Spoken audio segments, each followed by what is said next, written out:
Crispy crunchy आज हमने बनाए हैं स्पेशली आलू के स्नैक्स जो बनाना बहुत ही ज़्यादा आसान है। रेसिपी स्टार्ट करते हैं। बिस्मिल्लाहिर्रहमानिर्रहीम। अस्सलाम वालेकुम। कैसे हो आप सब? ठीक होंगे, खैरियत से होंगे। अल्लाह पाक खुश रखे, आबाद रखें। सो फ्रेंड्स, यहाँ मैंने ले लिए हैं आधा किलो आलू, जिनको मैंने बॉईल करने के बाद अच्छी तरह से मैश कर लिया है। 1 टीस्पून नमक जाएगा, 1 टीस्पून काली मिर्च, 2 टीस्पून इसमें चाट मसाला का, half teaspoon chilli flakes का, 1 चुटकी येलो फूड कलर ऐड किया है। इसमें सारे ड्राई मसाले डालने के बाद इनको मैंने हल्का सा अभी मिक्स करना है। 3 टेबलस्पून इसमें कॉर्नफ्लोर के जाएंगे। अगर आप लोगों के पास कॉर्नफ्लोर अवेलेबल नहीं है, आप इसमें 2 टेबलस्पून मैदे के यूज़ कर सकते हैं। टेस्ट सेम वैसा ही आएगा खाने में। अल्हम्दुलिल्लाह सारी चीज़ें डालने के बाद हाथों की मदद से इसको मैंने अच्छी तरह से मिक्स कर लेना है ताकि इसमें कोई भी गुठली वगैरह ना रहे।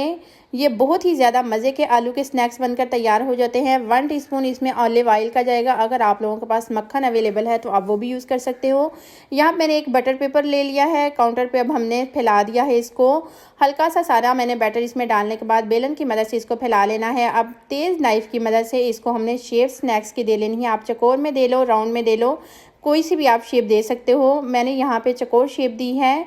ऑयल को पहले ही मैंने प्री हीट होने के लिए रख दिया था। मीडियम टू लो फ्लेम पे हमने इनको फ्राई करना है। अब हमने एक एक यहाँ से आलू का स्नैक्स उठाना है और इसको हमने मीडियम टू लो फ्लेम पे शैलो फ्राई कर लेना है। ये बहुत ही मज़े के क्रिस्पी क्रंची बनकर तैयार हो जाते हैं।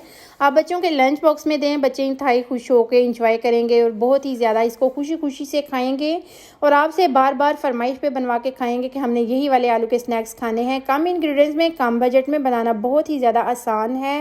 उम्मीद है आप लोगों को ये रेसिपी बहुत ही ज़्यादा पसंद आएगी और ये बहुत ही ज़्यादा स्पेशल होने वाली है घर वालों के लिए। आप दोपहर में चावलों के साथ बनाएं। अल्हम्दुलिल्लाह अब हमने इसको डिश आउट कर दिया है। माशाल्लाह से देखें लुक इसकी कितनी ज़्यादा खूबसूरत नज़र आ रही है। स्नैक्स जितने देखने में खूबसूरत नज़र आते हैं, इससे कई गुना ज़्यादा आपको खाने में इसका टेस्ट महसूस होगा। रेसिपी अगर इस पॉइंट पे ज़रा से भी अच्छी लग रही हो, लाइक ज़रूर कर दें और नूर्स किचन को सब्सक्राइब ज़रूर कर दें। और मेरी हर रेसिपीज़ को आज तक देखा करो बगैर स्किप किए। मैं बहुत ही ज़्यादा टिप्स एंड ट्रिक्स आप लोगों के साथ शेयर करती हूँ। किचन में अवेलेबल कम चीज़ों से, कम इंग्रेडिएंट्स से आज हमने तैयार कर ली है। रेसिपी अच्छी लगे लाइक करो, शेयर करो, सब्सक्राइब करो।